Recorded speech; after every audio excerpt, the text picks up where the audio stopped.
Hello, everyone. Welcome again to another Teacher Joseph podcast.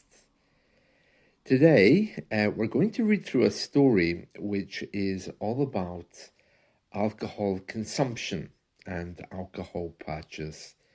The reason why we're going through this story is because this week's weekly lesson is about the changing face of shopping.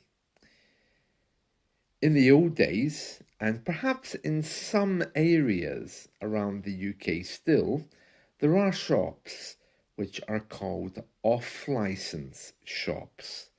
And these are shops which sell only alcohol. Now, these shops are especially licensed from the government, and you can find them in many places around the UK. But like many other shops, the sale of alcohol is more dominant in the shopping mall or within a supermarket where it might be cheaper. Around the Four Nations, there's also different rules regarding the buying of alcohol. For example, in England, you can buy alcohol from 8 a.m., but yet in Scotland you can't buy alcohol before 10 a.m. And depending on the place you go, they may even have a further restriction on when you can buy it. Alcohol consumption and purchase varies across the UK. Small shops called off licenses do exist, and these are the ones which sell only alcohol. Areas often have local corner shops which offer heavily discounted alcohol in order to get customers in the door. And then we also have these large supermarket style places that sell alcohol in bulk. In today's news in the Guardian newspaper, and today is Monday the 5th of August, there is a story which says ministers urged to exclude drinks farms from alcohol policy planning. And apparently UK deaths now in the UK because of alcohol are around 10,000 every year, and the annual bill for alcohol harm in England alone is an estimated 27.4 billion as a result of National Health Service treatment, lost productivity, and other costs, the newspaper is reporting today. The World Health Organization is talking to our government about this, and they're advising our government not to allow drinks farms, the manufacturers, the people who produce alcohol, to be involved in any further planning with regards to bringing in new laws or new rules to help British people reduce the amount they're drinking. And they're doing this because they're saying that if you do allow drinks companies to come in to advise you or to help you, then they will interfere with your laws.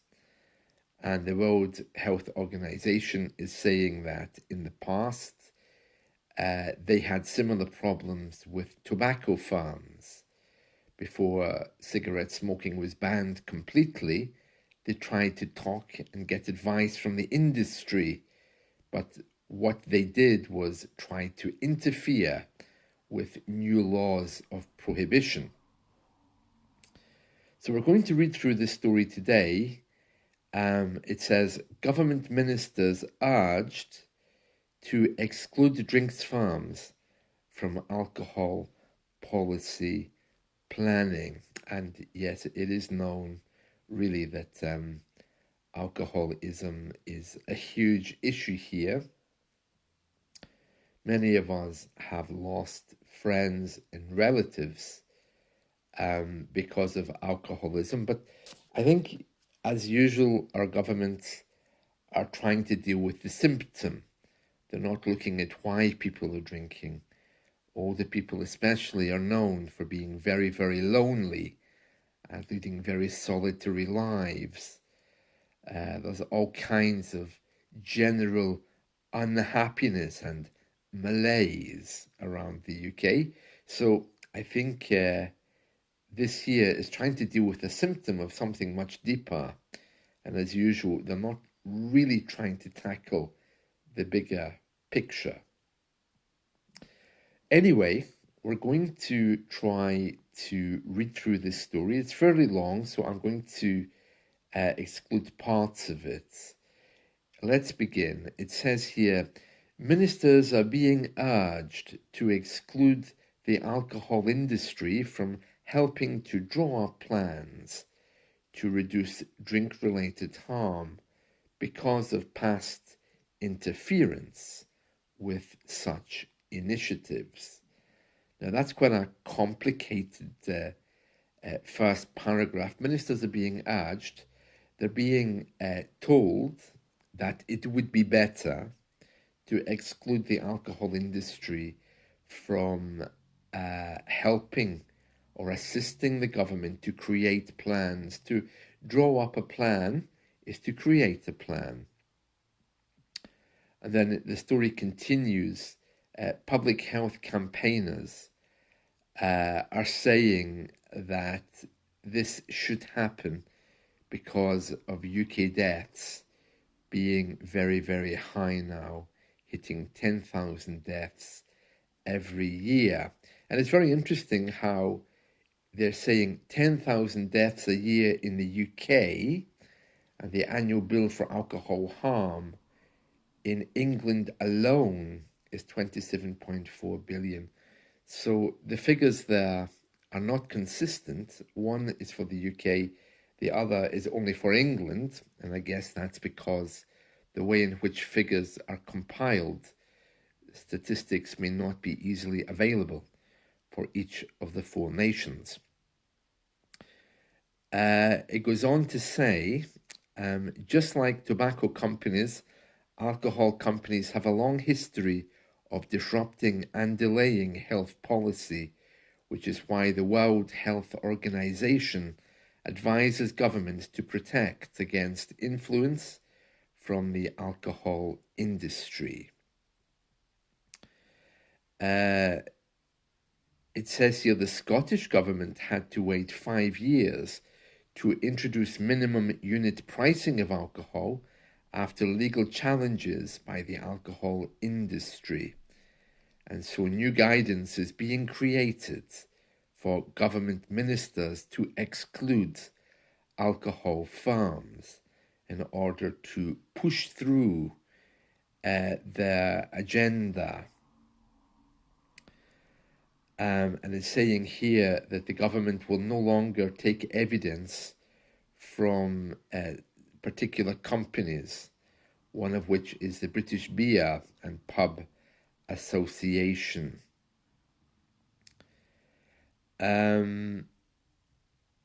It says here that the drinks industry has to do better at preventing its products harming consumers.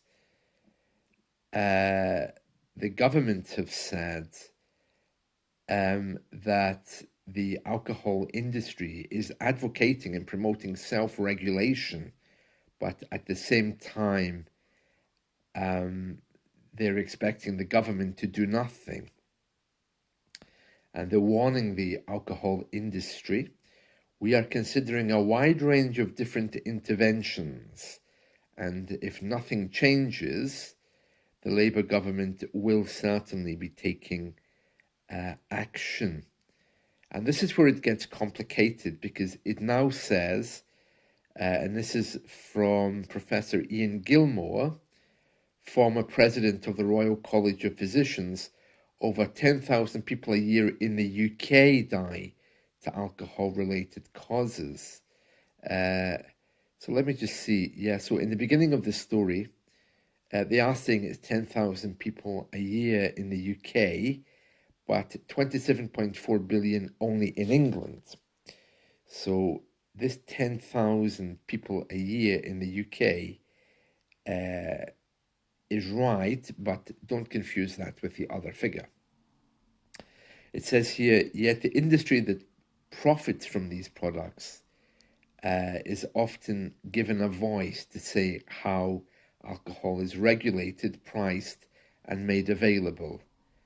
And then it uses an English idiom, the fox should not be in charge of the hen house. So it's like saying a cat and mouse. You shouldn't let the fox, the animal that, you know,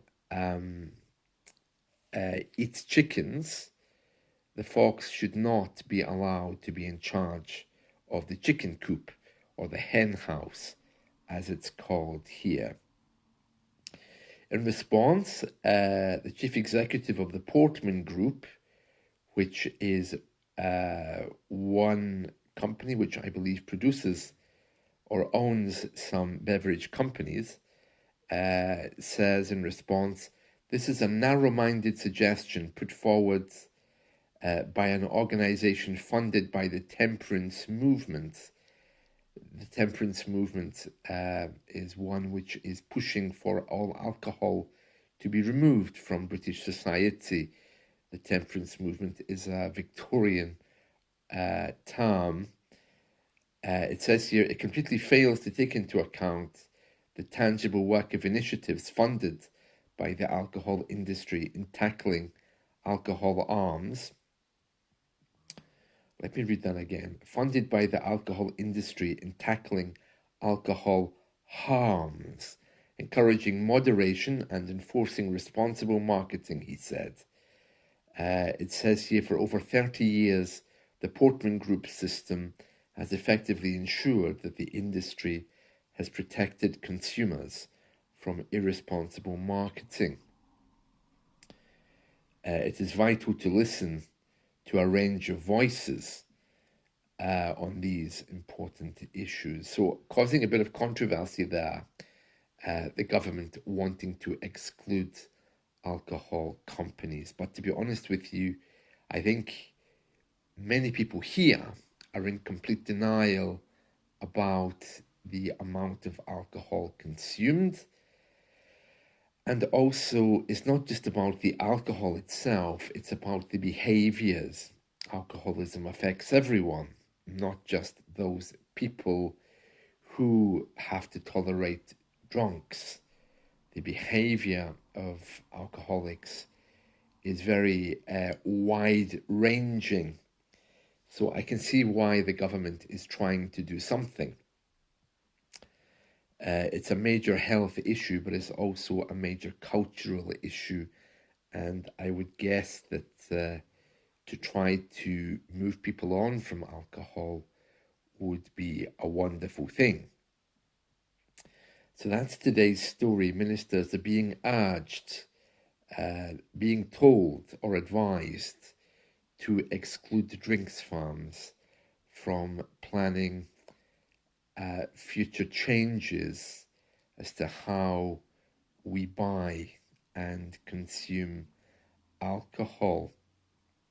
As I've mentioned before, the problem with alcohol here is that we simply don't understand how bad it is because we haven't really been educated in it. You know, most, I think, European countries learn how to drink by gathering in group settings, in family settings, and are able just to enjoy socially and culturally maybe a few glasses of wine with dinner.